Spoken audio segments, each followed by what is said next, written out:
Assalamualaikum warahmatullahi wabarakatuh. Bertemu kembali dengan saya Bu Mutiara dalam pembelajaran komunikasi massa pertemuan yang ke-6. Di sini nanti kita akan membahas materi proses komunikasi massa. Tujuan pembelajarannya yaitu siswa mampu mengerti karakteristik dan komponen komunikasi massa serta model komunikasi massa. Kemudian siswa diharapkan mampu menguasai karakteristik dan komponen komunikasi massa serta model komunikasi massa untuk diaplikasikannya. Nah, di sini ada peta konsep yang harus kalian pelajari. Jadi proses komunikasi massa ada karakteristik dan komponen komunikasi massa, ada model komunikasi massa, kemudian nanti karakteristik komponen komunikasi massa masih dibagi lagi, ada karakteristik komunikasi massa, ada komponen komunikasi massa. Untuk modelnya nanti ada model alir 2 tahap, ada model alir banyak tahap. Nah, langsung saja.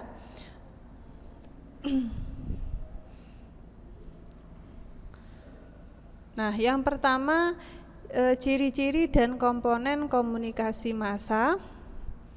Ya. Media komunikasi massa saat ini sudah berkembang semakin pesat. Nah, tetapi apakah media massa sudah dipahami oleh setiap orang? Bisa jadi seseorang itu sudah akrab dan senantiasa memanfaatkan media massa dalam kehidupan sehari-harinya, tetapi belum memahami hal-hal yang terkait dengan media massa. Nah, apa sih jenis-jenis media massa? Ada media cetak, antara lain seperti koran, majalah, surat kabar, dan tabloid.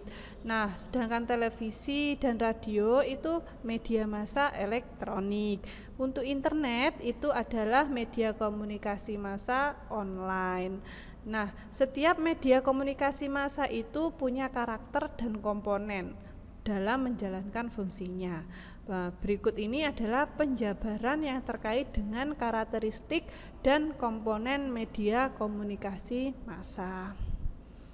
Nah, untuk karakteristik komunikasi massa, dalam bukunya Pengantar Komunikasi Massa, Bittner menjelaskan bahwa komunikasi merupakan sebuah pesan yang dikomunikasikan menggunakan media massa dan ditujukan kepada sejumlah besar orang.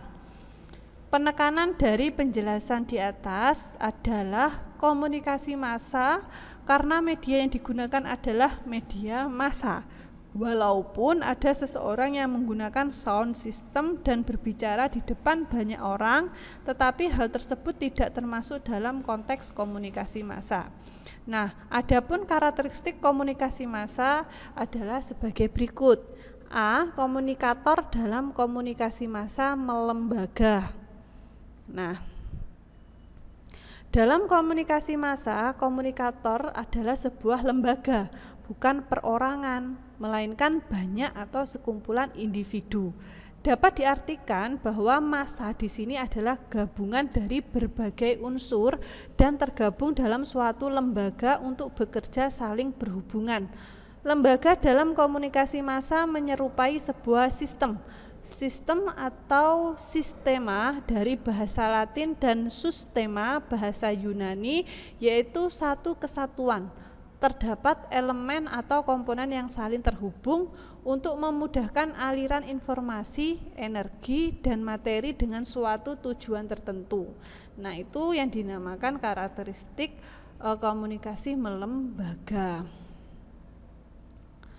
Nah, komunikan dalam komunikasi massa bersifat heterogen. Yang kedua ya, sebuah media massa itu tidak mampu membatasi siapa saja yang akan menjadi masanya atau khalayaknya, meskipun dalam membuat sebuah informasi atau pesan media massa memiliki target massa, target khalayak. Misalnya, sinetron di sebuah televisi dibuat dengan segmentasi penonton usia dewasa dan biasanya ada himbauan bimbingan orang tua atau BO. Artinya, tayangan yang sedang diputar jika disaksikan oleh anak-anak perlu didampingi orang tua. Akan tetapi, apakah pihak media massa dapat memastikan bahwa yang menonton tayangan tersebut hanya orang dewasa? Inilah yang dimaksud dengan komunikasi massa bersifat heterogen. Siapa saja yang memiliki televisi akan memiliki kesempatan yang sama untuk menyaksikan setiap program acara yang ditayangkan. Tidak hanya dari segi usia, tetapi juga keragaman dari segi pekerjaan, pengalaman, pendidikan, agama, dan lain-lain.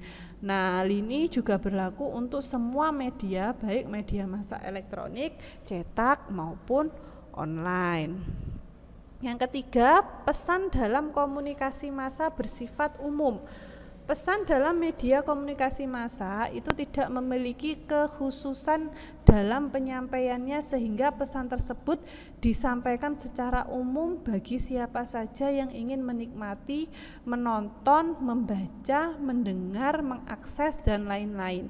Tidak ada yang dianggap khalayak khusus karena setiap individu memiliki kesempatan yang sama antara satu dengan yang lain dalam mengakses pesan.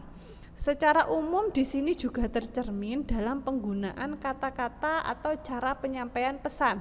Apabila jangkauan siaran sebuah radio bersifat nasional, maka bahasa yang digunakan adalah bahasa nasional agar semua pendengar dapat menerima pesan dengan baik dan jelas dan mempermudah khalayak untuk menerima pesan dari media komunikasi massa.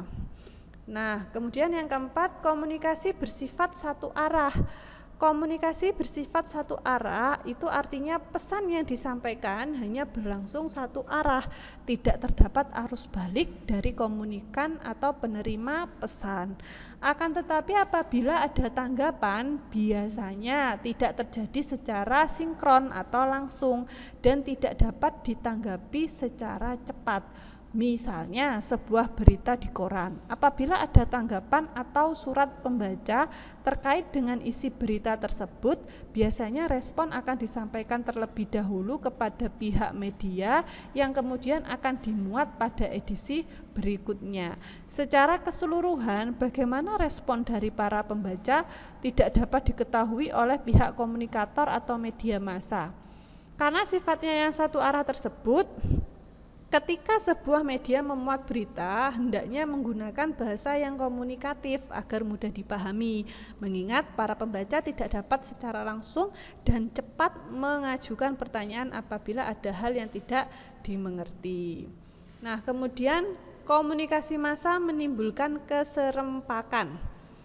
Komunikasi massa menimbulkan keserempakan, maksudnya komunikan atau khalayak akan tetap menikmati suatu program acara pada waktu yang bersamaan, baik yang berada di daerah Indonesia Timur, Tengah maupun Indonesia Barat, meskipun terdapat selisih pada jam tayang di masing-masing wilayah. Tetapi saat menonton tetap saja semua khalayak akan serempak. Begitu juga tayangan dengan jangkauan internasional. Penayangan Piala Dunia misalnya olahraga sepak bola akan tetap ditayangkan pada satu waktu sebab bersifat langsung dan tidak dapat diulang, kecuali jika ingin menonton tayangan ulang melalui internet. Adanya perbedaan waktu menyebabkan tayangan Piala Dunia itu bisa disiarkan pada dini hari di wilayah Indonesia walaupun faktanya pertandingan tersebut telah diselenggarakan sore harinya. Nah, kemudian komunikasi massa mengandalkan peralatan teknis. Nah, penyampaian pesan yang dilakukan pihak media komunikasi massa tidak dapat terlepas dari serangkaian peralatan teknis. Sebagai contoh, media komunikasi massa elektronik radio dalam penyampaian pesannya tidak dapat terlepas dari peralatan siaran dan pemancar. Begitu juga dengan media cetak. Media cetak menggunakan serangkaian peralatan teknis dalam mencetak tulisan pada kertas. kertas. Nah, tidak lagi diketik secara manual dengan mesin ketik sebab kondisi ini sejalan dengan perkembangan teknologi yang semakin canggih. Nah, kemudian komunikasi massa dikontrol oleh gatekeeper. Gatekeeper itu adalah orang atau kelompok yang bertugas melakukan pantauan terhadap arus informasi di sebuah saluran media komunikasi. Dalam ini adalah komunikasi massa. Secara luas, makna kata gatekeeper yaitu seseorang yang memiliki peranan penting di sebuah media massa, cetak, elektronik, dan online. Nah, pengertian lain tentang gatekeeper itu adalah orang yang bertugas memilih, mengubah, menyambungkan, dan menolak suatu pesan dari khalayak atau audiens yang memiliki efek dapat mempengaruhi arus informasi kepada khalayak lain. Nah, lanjut saja. Nah, sekarang komponen komunikasi massa. Komunikasi massa itu tidak lepas dari komponen yang ada di dalamnya. Komponen tersebut saling berhubung antar komponen satu dengan komponen yang lain. Nah, diantaranya yang pertama ada komunikator. Komunikator, perbedaan yang menonjol itu antara komunikasi massa dengan bentuk komunikasi yang lain itu terletak pada komunikatornya. Komunikator dalam hal ini bukan lagi perorangan namun sekumpulan orang yang bekerja dalam suatu instansi dan saling bekerja satu dengan yang lain. Itu ya. Isi dalam media komunikasi massa tidak dapat dibuat sama. Hal ini dipengaruhi oleh manajemen dari sebuah media massa itu sendiri. Kebijakan masing-masing media massa juga berbeda dan secara tidak langsung adanya perbedaan tersebut turut berpengaruh pada isi pesan yang disampaikan.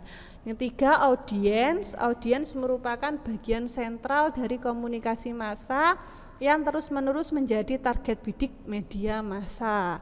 Audiens diharapkan dapat selalu memanfaatkan media komunikasi massa sebagai sarana informasi sehari-hari. Kemudian umpan balik adalah suatu tanggapan atau reaksi yang muncul dari komunikan atau penerima pesan. Umpan balik terjadi apabila komunikator berhasil menyampaikan pesan kepada komunikan dan komunikan memberikan tanggapan. Nah, itu ya.